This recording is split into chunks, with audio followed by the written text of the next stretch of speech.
absolutely certain the common word is believe, right? But you can believe at a general level, or you can believe with certain. When you're absolutely certain that if I do this, it's going to get that result, and that result's going to change my life, you'll do it. When you think it absolutely is not going to work, you're never going to do it. The middle no man's land of maybe it'll work, maybe it won't, that's the piece that kills people, right? So if it's a must for you, you got to make it work, right? In our case, right? That's an example. If it's not a must for you and you're not sure, you don't know what to do. So years ago, I'd look around and say, okay, how do people get themselves to follow through that haven't been following through? What's the difference? And I started interviewing hundreds of people, literally, and eventually thousands, because I had thousands of my events. So I'd ask the group to give me their feedback.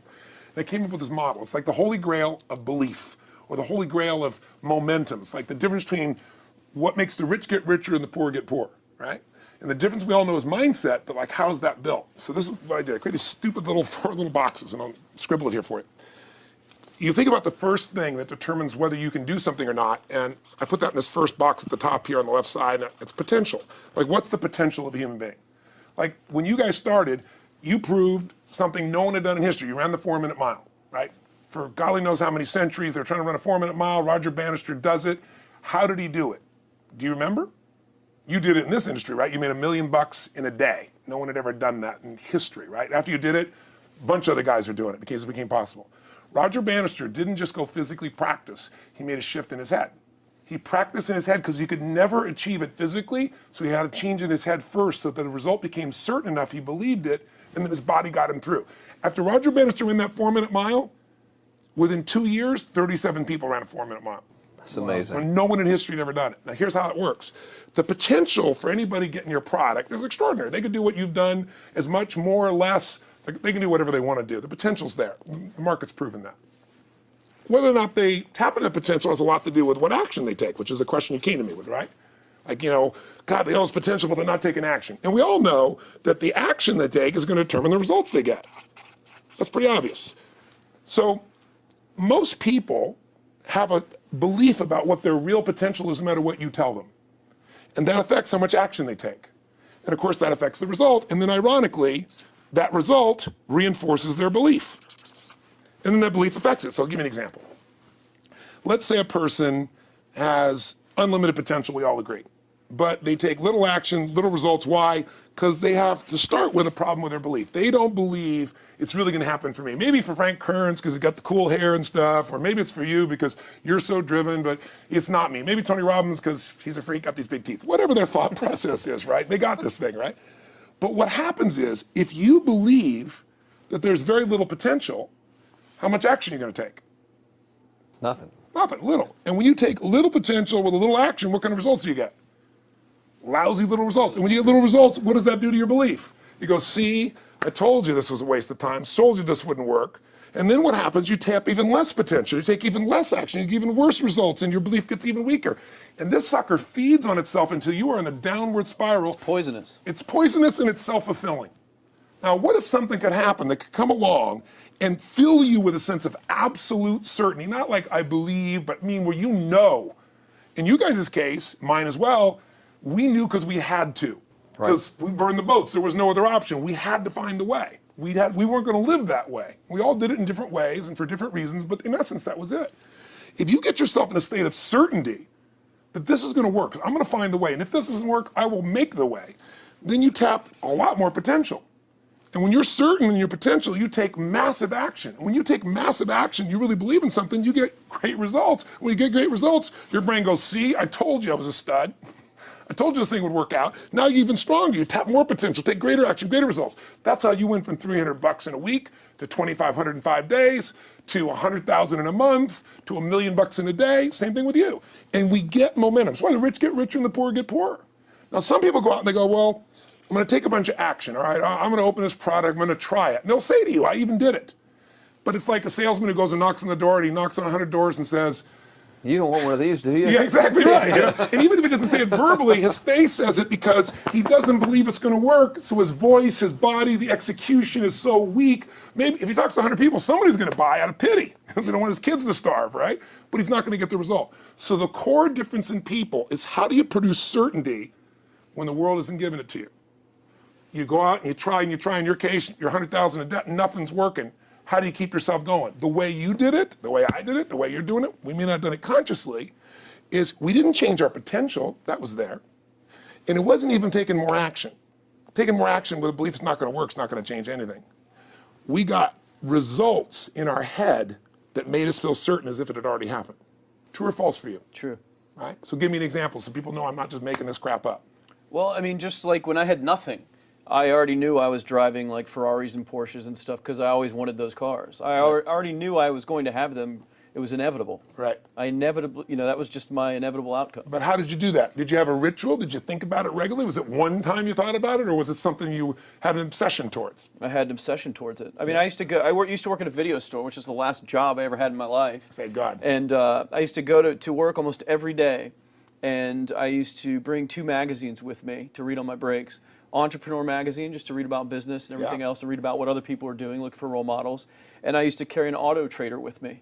And I used to look at Porsches that were for sale. Yeah. And people always used to ask me, what are you doing with that Auto Trader magazine? I'm like, well, I'm just picking out the Porsche that I'm going to buy. Right. Which probably got you a lot of crap. I did. People made fun of me. Sure. I actually had a boss at that job tell me, you really shouldn't do that to yourself, John, because it's very, very likely that is never going to happen. That it's very likely that you're never going to have that car. Yeah.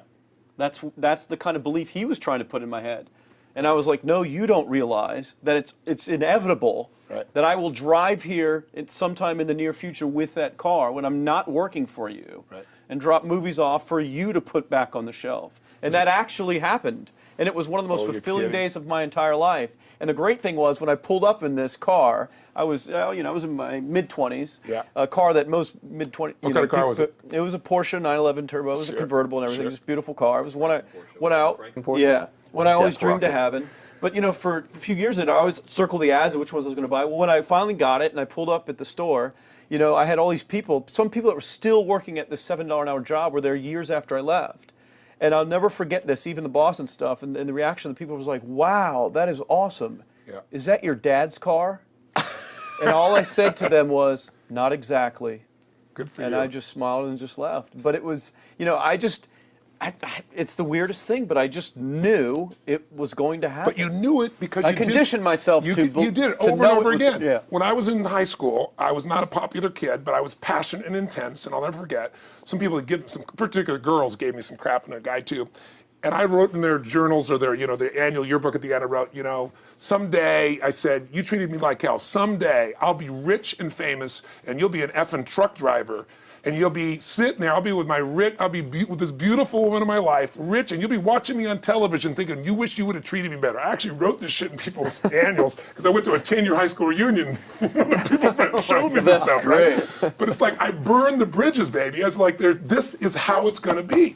So I'll give you a perfect example of this. They did studies, many have been done at this element, where they want to say, how much does the mind affect performance? So take basketball. And I've worked with a lot of NBA players and turned them around, and one of the problems many of them have is they'll choke on the free throw line. Well, everybody knows in that case, if you normally shoot really well and now you're not, something's interfering, something's getting in front of your state, some uncertainty, right? Obviously. So they take a group and say, we're gonna make them better. How do you make somebody better who has got this mental block? So they take a group of guys and they're gonna do free throws, and they do one group where they just practice for 6 weeks. Totally intense practice, and I forget the number of free throws, but they gotta do this many free throws every day. Take a second group, and they have them not practice at all. Obvious. And they take a third group and they don't let them touch a basketball. All they do is have them practice in their mind, but the key is, it's not practice makes perfect, it's perfect practice makes perfect, as corny as that sounds. So these guys see themselves making the shot every single time, conditioning their mind and body that it's perfect every time. They're not interrupted by a reality that would screw with them. So at the end of 6 weeks, they tally it up, and now they give them a test to see who has the highest free throw percentage, success. What do you guess it's going to be? Well, the obvious person says, obviously, it's not the guys that didn't practice, but which one is it? The mind, or is it the ones that actually practice? I'm assuming the mind. Yeah, you would assume it because it's true. Right. You intuitively know the truth, that practicing's not enough. It's getting yourself so certain so many times that now when you go to do it, there's no hesitancy and you execute. It's having that absolute certainty that makes you tap your full potential, take massive action, get massive results, be reinforced to have even stronger belief. This is what makes somebody a star at anything. It's like Jack Nicklaus, the golfer. Yes. He visualized every shot and where it was going, landing right where he wanted it before he ever hit it. Every single time. And what do most Every golfers single do? time. They just take a practice swing and they kind of hope for the best and point in the right direction and hit it. And some of them, if they've had some bad hits, what are they really focusing on? You know, I don't what wanna I do don't that bad want to hit. do. I don't wanna do- exactly, exactly. And that's the same thing here. So I'll show you a little stupid little physical technique for this. So stand up for a second. You guys gonna do this? The camera show? So try this for a second. So just put your feet together and then put your right index finger straight out in front of you like this, okay? And all I want you to do is I want you to just turn clockwise comfortably as far as you normally turn. Just notice where you naturally stop. Go ahead and turn clockwise. People at home can do this too. Keep your feet straight. Notice where you stop. Come back around to me. Back around to me. Pretty good. Okay, good. Yeah, you're really good at this, right? Drop your hand. Now let's do something really simple. Close your eyes. And you don't even have to visualize, just feel. I want you to imagine your finger coming back up again. And this time, see and feel it coming up. Don't actually make it happen, but feel like it's happening. Imagine in your mind that you're actually doing it. You're seeing it, you're feeling it. And then make it like a game where you turn twice as far this time. Like you're a little kid, you know, somebody measures you and you go, I'm taller, come on, measure me this week. And that desire to do a little further. And then in your mind, do it again. Your feet are straight together, and in your mind, feel your finger coming up, see it coming up, and imagine going 3 times as far this time. And then one more time, bring your finger up, and you're like an owl. Your feet are straight, and you turn all the way around, and it comes all the way around to the front.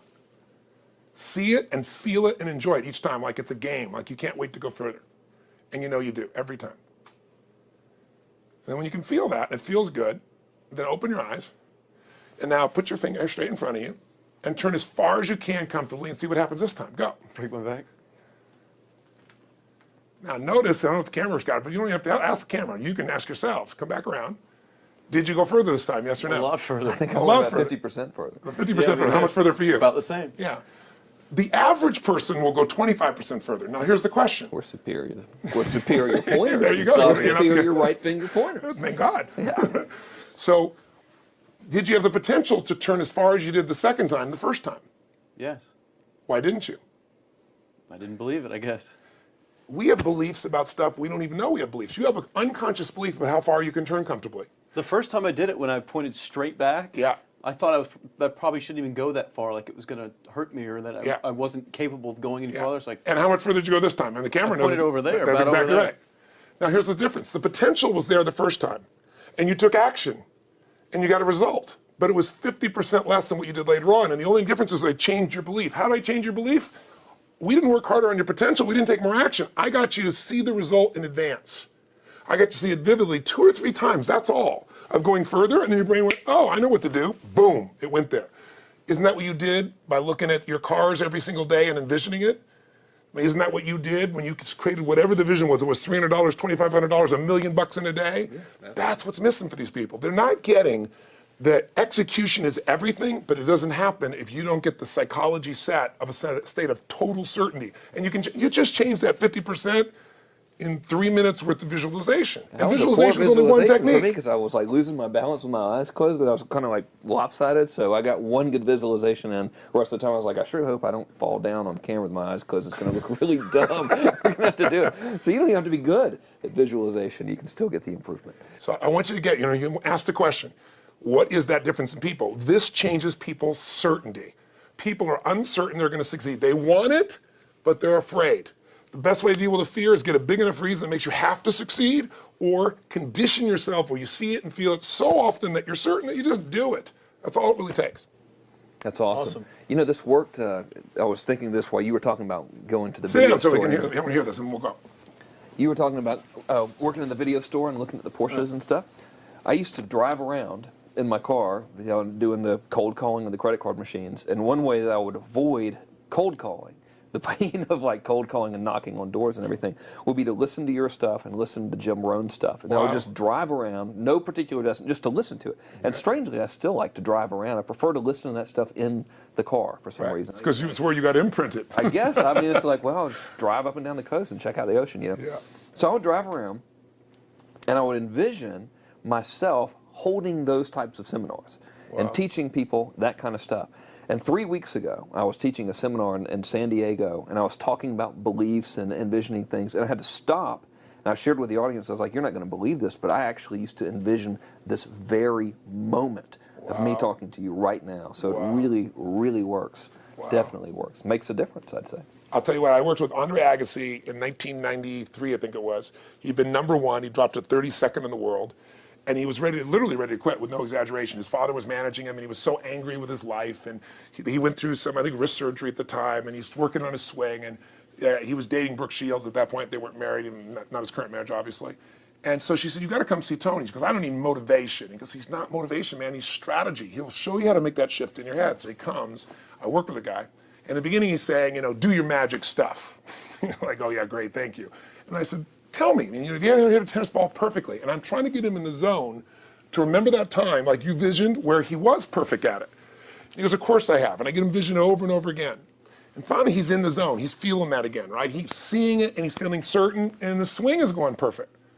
And I said, how's that feel? He goes, it feels perfect. I said, but are you thinking about the swing?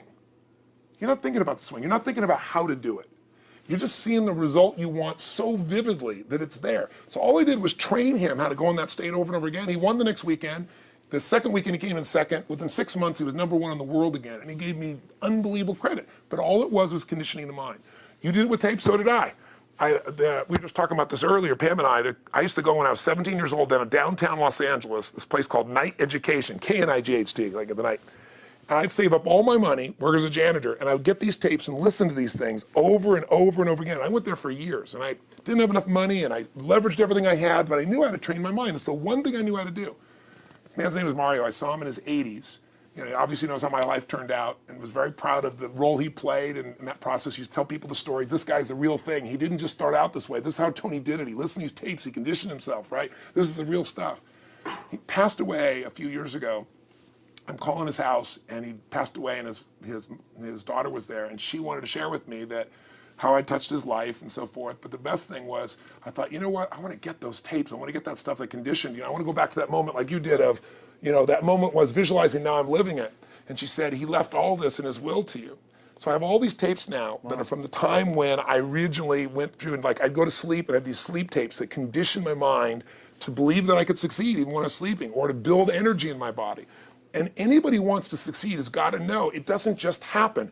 You can buy a product, but you also, with that product, have got to condition yourself. You got to make it a must, and you got to get a ritual. And if you do it, whatever you used to dream about you thought was so huge, you'll just live it. You'll live it like you lived this yesterday, like we're all living the life that we envision. Because we had to, and because we played this game with our head. We got the belief to be real by seeing it enough times and feeling it enough times till our brain believed it, and then it made it happen. Which raised the potential, which made us take more action, which got us better results, which raised our beliefs again. That's right. And then that's why the rich get richer and the poor get poorer. So instead of bitching about it, change it. And this is how you change It's like a self-fulfilling prophecy. Completely. It's pretty easy to change. Just that one simple exercise was amazing. I'm still like, holy crap, I wonder what else I can do now. But look what most people do. Most people do the opposite of that, right? They get the product, or they think about doing it, and what do they envision? It not working. That's Yeah, right. the excuses that So they have envision to it not defend working. As soon as they envision it not working, they feel uncertain. As soon as they feel uncertain, how much potential they tap? Little, if anything. And so they send back your product, and they listen to the damn thing. And guess what? What does that do, by the way? They make that as another lousy result in their life. I didn't even follow through on that, and they believe even less. This process is the holy grail. It's where the whole game changes, and anybody can do it, and they can do it in a few minutes. And if they do it a few minutes each day, then they get a different life. They do it a few minutes one time, their life changes for the day. We're defined by our rituals. Everybody's got rituals, certain things they do every day. And what we three have in common, and anybody that I know of who has a life that they're living that was once a vision, is we saw it again and again and again, even when it didn't work, even when you lost 100 grand, even when I'm working as a janitor. There's something we would not give up on. And if somebody watching wants to change their life, they got to decide what they won't give up on, and then put themselves in the state of momentum by a couple little rituals. That's all it takes. And I think especially when it comes to anything related to making money, like making money products or promises or courses, people are so inundated with scams and all this garbage, true garbage, that their natural thinking is that they're so skeptical. It's like they fall into the conditioning of, well, if anything's ever going to work, that thing has to prove it to me before I believe anything. So when they go to approach the thing to make more money with, They're like, well, I'm starting at 0, and this thing has to prove to me that it has any potential at all before I believe that it will. Don't you agree with that's the case? Unfortunately, it's the case, but here's the truth. When somebody says to me, in my business, even more, because a lot of people think I'm a motivator. I hate that term. That's never been what I've done. I do believe in energy, and I'm passionate. You know, they see 10,000 people in a room rocking, they go, oh, he's motivating them. I believe in peak state. You get a top athlete, you get in a concert, and you get in state, right? The problem is, to defend themselves so they won't be disappointed again, they lower their expectations. So someone will say to me, well, I'm skeptical or I'm pessimistic. And my response to them is, no, man, you're gutless. It takes no guts to be skeptical. You don't have to have any capacity to be a critic. And now with the web, you don't even have to own that you're the one being the critic. You can burn somebody and, anonymously, right? I said, you know what? It takes guts to believe. And if you think something's going to do it for you without you putting your guts on the line, you might as well forget it right now. So this idea that I'm skeptical or they got to prove it to me, it's the biggest lie. What that really is your fear talking. You're so scared of failing, you don't even want to get your hopes up. And if you don't get your hopes up, you might say, well, what if they get their hopes up and somebody gets disappointed? How many disappointments have we experienced in our business careers and in our lives? The difference is some people take disappointment and let it destroy them. Other people take disappointment and let it drive them. And you get to choose. Are you going to turn this thing into why it didn't work and a bunch of stories and excuses? Or are you going to take this thing that didn't work and figure out what are you going to do to make it work? And it may not happen the first time, the second time, the third time, but the people that are relentless find the way. And it's the common denominator in all these guys that are kind of our friends or family, money masters, the new money masters is they all did it with will. Nobody here inherited this stuff. Everybody figured it out. Mm-hmm. And keep figuring it out. And it's going to keep changing. And you say, you know what? 1% of 99% of the money being made is being made by 1% of the people because only 1% of the people will condition their mind and condition their body and follow through some daily rituals. The rest will tell a story about why it didn't work, how it wasn't their fault. And you got two things in life. You got results or you got a story. And too many people think that 1% is somehow entitled to it and they're not. Which is, it's just all in the head. It's all in the head. Belief. It's all in the head. Which can be changed with some conditioning. Basic conditioning. You just proved it to us. That's fun. That's why I made Get the Edge and Personal Power, because I understood that from the very beginning. Originally it was 30 days, and years later people would say, I've heard all the great results and everything else, man, but I don't have 30 days, and I'd be behind the glass, focus group, watching these people and want to shake them, like, you don't have 30 days to change your life, I thought, okay, I'll make it 7 days, just one, because after 7 days, you get momentum. I mean, think about it. When do people's lives change? In a moment. It doesn't change in 10 years. Your life may have sucked for 10 years, but there's one moment when your whole life changes, the moment you decided. When you said, no more, and I'm doing it, and you kicked yourself in the ass, and you made yourself go do something, right? When you finally said, enough, no more, I quit, or let's begin, or I love you, there's a moment when somebody's life changes. And that can be gotten in a couple of days. So people watching don't have to wait until they've mastered everything. They got to get started and do what's next and just put themselves in a state where they start making some progress. Well, there it is. I think that's the answer that can help solve that problem with a lot of people. They'll just pay attention to it and do it. The bottom line is, all three of us and some of the people that we consider as family that are part of this process, we've all done well, and we don't need to do this stuff. We're able to do the stuff because underneath it all, people can see in your eyes, Frank, when you talk about $2,500 you made that day and the joy, right? Or you talking about not willing to settle, and just, I don't care what they say. They tell me I'm going to sit here and I should lower my expectations. I'm going to be driving my car in here and they're going to be delivering a video to me. There's something inside of every human being that will make it click, that'll make it so that today is not like yesterday and tomorrow will be different forever. And that process is an emotional hook. And what I hope is people watching this stuff, maybe something in here will piss them off enough or remind them of something or say there is a plan and it isn't just luck. And if I just get my big enough why, and I get a little system for conditioning myself, and if I start to feel overwhelmed, I just do one next step. And I keep learning and keep moving forward, I will get there. If we accomplish that out of this conversation, then this conversation was kick-ass and fun, not just for us, but it'll be something that we'll be really proud of a long time. Whether that happens or not really has nothing to do with us, but whether or not people take it in as real and do something with it. I hope they will. I think a lot of people will. I think they will. Thanks a lot for meeting awesome. with Thank us. you. And interrupting your shoot here. Go back to the next one. Go back to the next Thanks, guys. Thanks. Yeah. Appreciate it. Really appreciate it.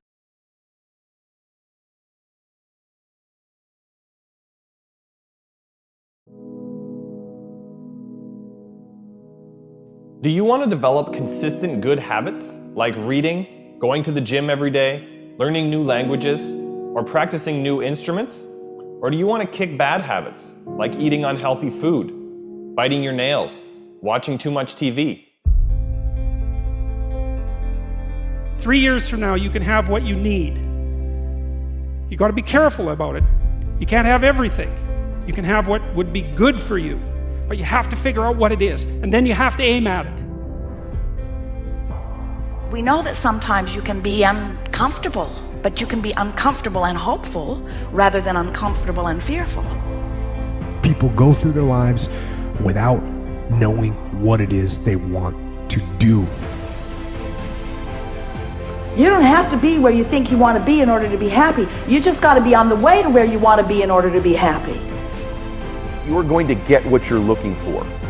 So if you're looking for success, you're looking for happiness, you're looking for prospects, you're looking for recruits or clients, I'm telling you, the more you're consciously looking for those things, you're going to see them. When you're looking to win, you're looking for victory.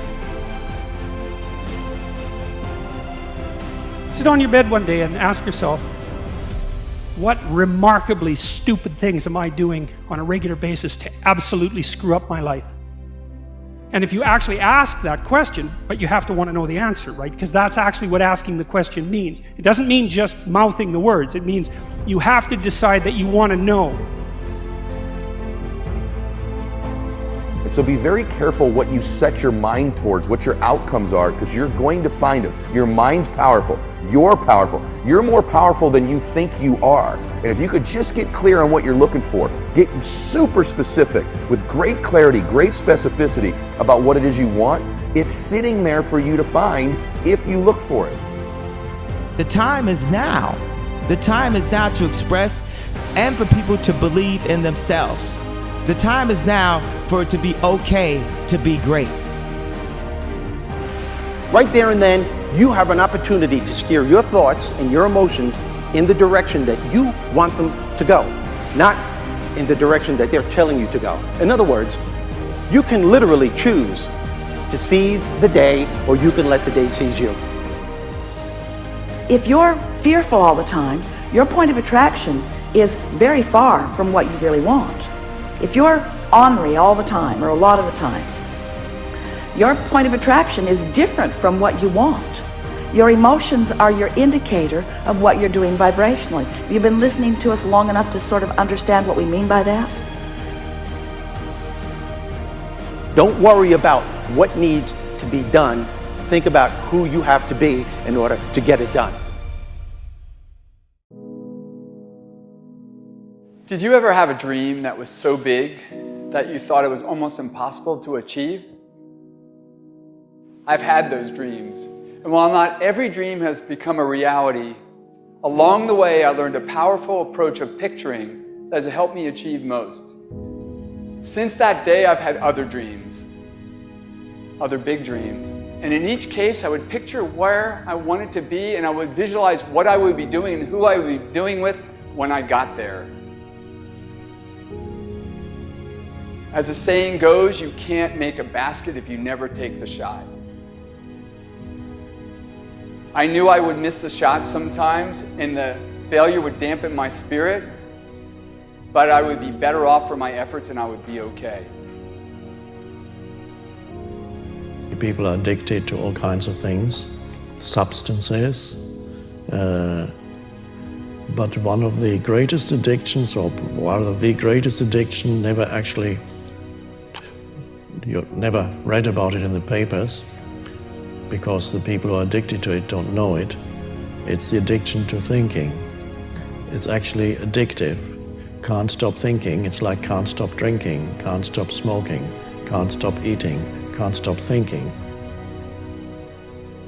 You have the option of taking it hard or taking it easy, of making the worst of it or making the best of it, of giving it your undivided attention, of giving it very little of your attention.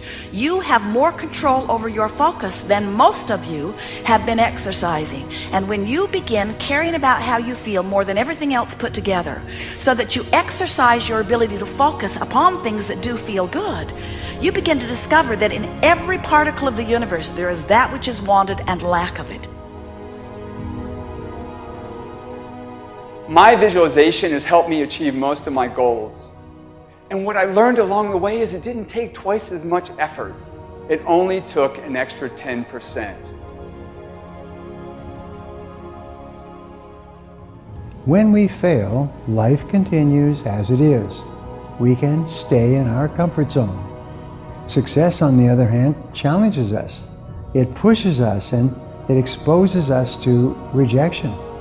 How are we going to manage this new success? If you're not happy, you're not successful. If you're not enjoying yourself during the process of whatever it is you're trying to achieve, there's a problem. To me, the biggest disease on this planet is unhappiness. And the reason why people are unhappy is because we have a tendency to keep focusing, as I said, on what we don't have and what's not working in our lives, instead of allowing ourselves to shift our focus and our way of thinking. People always want to be like, follow your dreams, follow your dreams, follow your dreams. My dream was always to be a rap artist, right? But I had to get a job. So I had to focus on my job. And then I made money to follow my dream. One of the main reasons that people don't get what they want is because they don't actually figure out what it is. And the probability that you're going to get what would be good for you, let's say, which would even be better than what you want, right? Because, you know, you might be wrong about what you want easily. But maybe you could get what would really be good for you. You have the freedom to think anything you want. You were born extremely confident. You came into this world knowing how wonderful you are. So choose new thoughts to think about yourself, and choose new words to tell yourself how magnificent you are, and that you deserve all the good that life has to offer. First thing in the morning and last thing in the evening, I want you to look into your eyes and say, I love you. I really love you. Your first goal, this is what I'm suggesting, your first goal when you open up your eyes should be to focus on the things that ignite your spirit and bring you joy. I want you to focus on the things that you appreciate in your life, the things that you're grateful for. I don't care who it is or what it is. Maybe it's the person lying next to you. Maybe you're thinking of your children. Maybe you're thinking of the dog or the cat lying by the side of the bed, a particular goal that you achieved. Maybe there's an event coming up on the weekend. Maybe you're meeting with your friends for lunch. You see, folks, it doesn't matter who it is or what it is. There's always something to be grateful for, to appreciate. And what I'm asking you to do in those few moments before you crank and get into your day is to focus on these things. Then why am I asking you to do this? Because an attitude of gratitude simply makes you feel good. And feeling good is the fuel that drives motivation. We've all made wrong choices and done things that we knew were not the best. It's one thing when other people do us wrong. We had a bad break. It wasn't our fault. We can have faith that God will restore. He'll pay us back. But when we bring the trouble on ourselves, when we blow it, it's easy to live in regrets, thinking that God's not going to help us. We made the mess. But here's the beauty. God knew you would mess up before He called you. He knew we would get off course, at times give in to temptation. He didn't base His plan for your life on you making perfect decisions.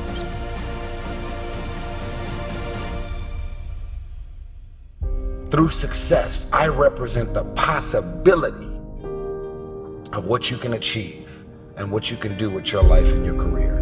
Other people's success represents the possibility of what you can do. Those are the records that you can sell. Those are the type of tours that you can do. Those are the kind of songs that you can produce and the songs that you can write. Those are the millions of dollars that you can get, or billions.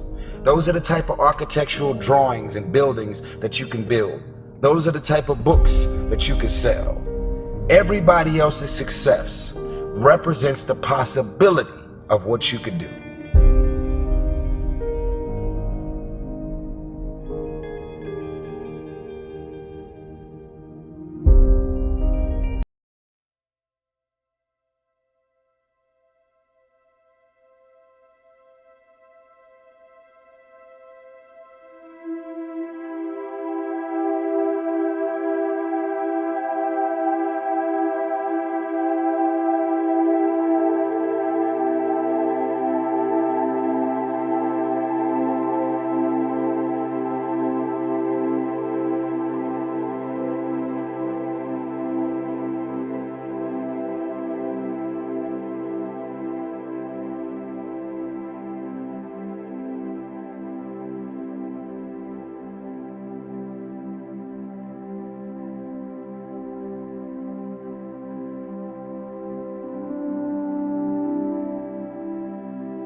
you know, I would like more money, or I'd like that girl or that guy, or I'd like a nicer car. There's almost no consciousness or conscious energy given to thinking about, what do I want to build in the future? Like, what consciously and concretely do I want to improve? So for me, the way that I do that is, first of all, I have a journal where I'm regularly writing down updates for the kind of life that I want to build.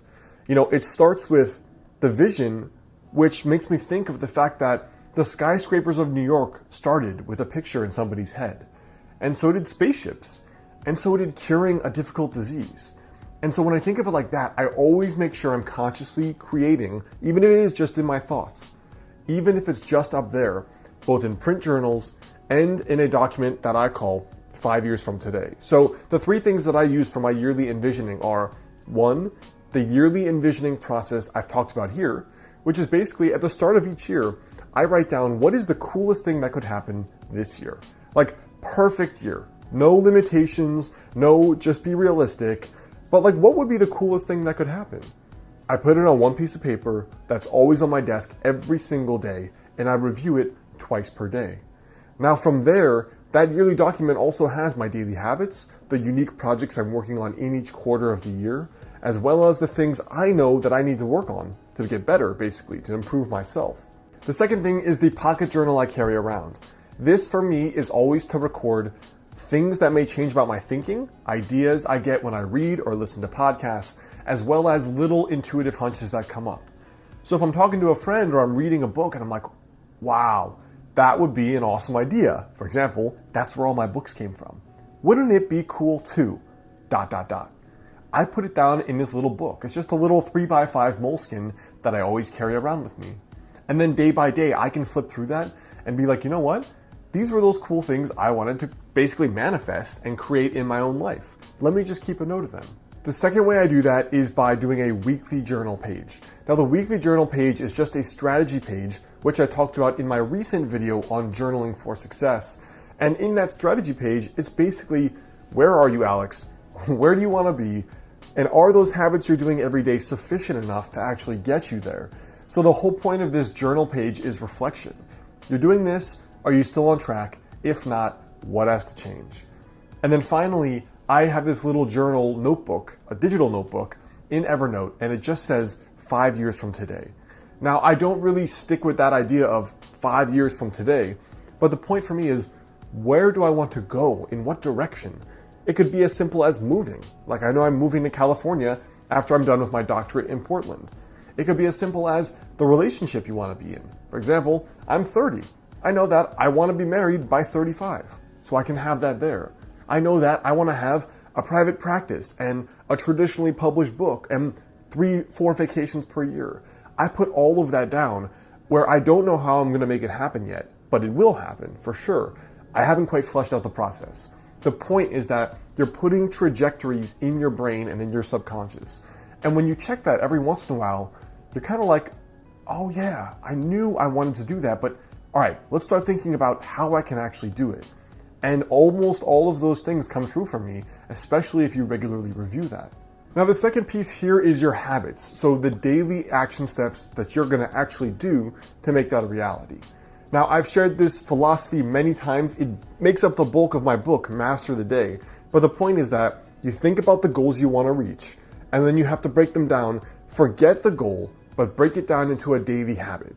So with fitness, you forget losing 30 pounds. The habit is cook every day, go to the gym 20 minutes a day. You want to write a book, you forget having written a book, you put down the habit, write 500 words a day.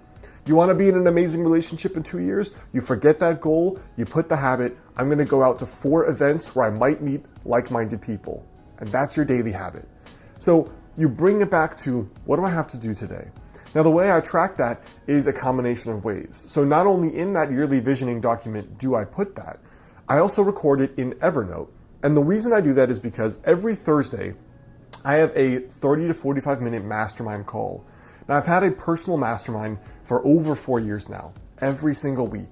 And it's basically started when I started my business because that was so difficult for me. But it progressed to, like, are you happy? Are you building the life you want? Is your ladder up against the right wall, as the saying goes? Because you might climb the ladder of success and realize you climbed the wrong ladder and you're not where you want to be. So it's also about conscious goal setting and being crystal clear on the path forward, making sure you're going down the right path you want to be down.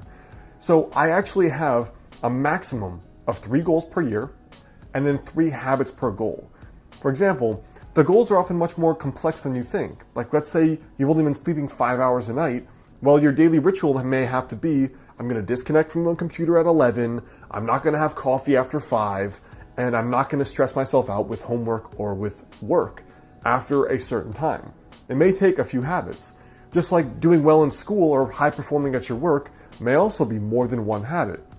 It may mean I'm going to study this study strategy every day and apply that.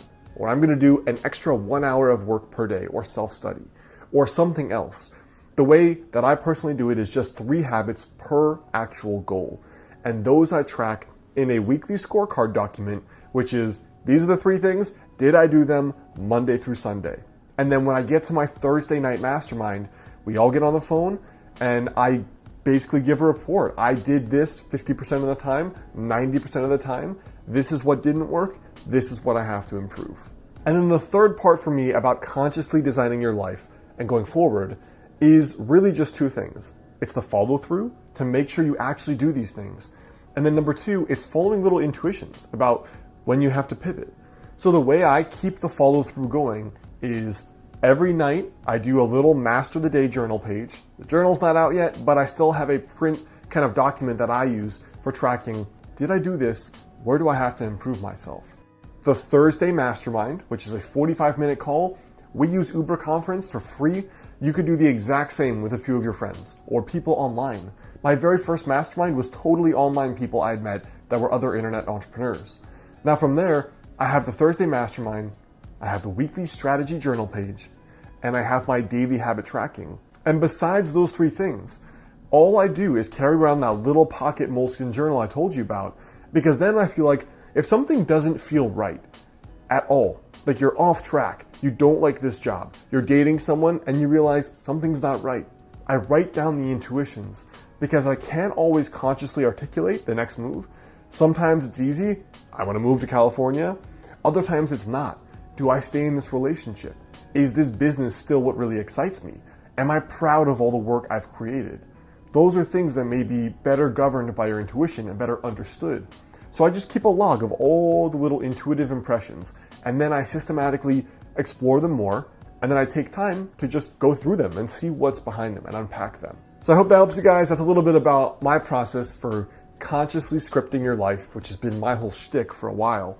And that's really the thing that made the biggest difference for me, going from 24 or 25, where I had done nothing impressive with my life, very average student, hadn't done much besides traveled, to now really contributing and producing a lot and having had a productive life the last 5 or so years. Now, before you go, I want you to leave a comment there below. Let me know for you, if you could consciously script your life, what would be the first thing you think is important? Hey guys, well, one of the things that goes along with being in sage mode, like I talk about here, is being calm and being sage.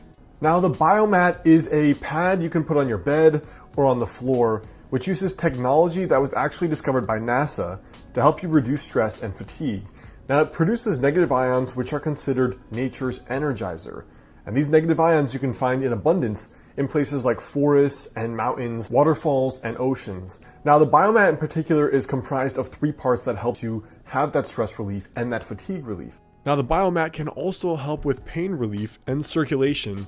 It is FDA cleared, and one of the cool things is that it profoundly affects both the nervous system while also promoting deep relaxation. So it kind of has this dual energizing and relaxing effect. Also, the people at the biomat store recommend and encourage you to call for personalized customer service and advice. It's kind of unique among companies now that basically don't want to deal with you, so that is worth investigating as well. And like some customers have said, it's really restorative. So a direct quote from one person was that it's the world's greatest power nap. Check out the biomat link here on the screen or in the description box there below if you'd like to find out more information on it.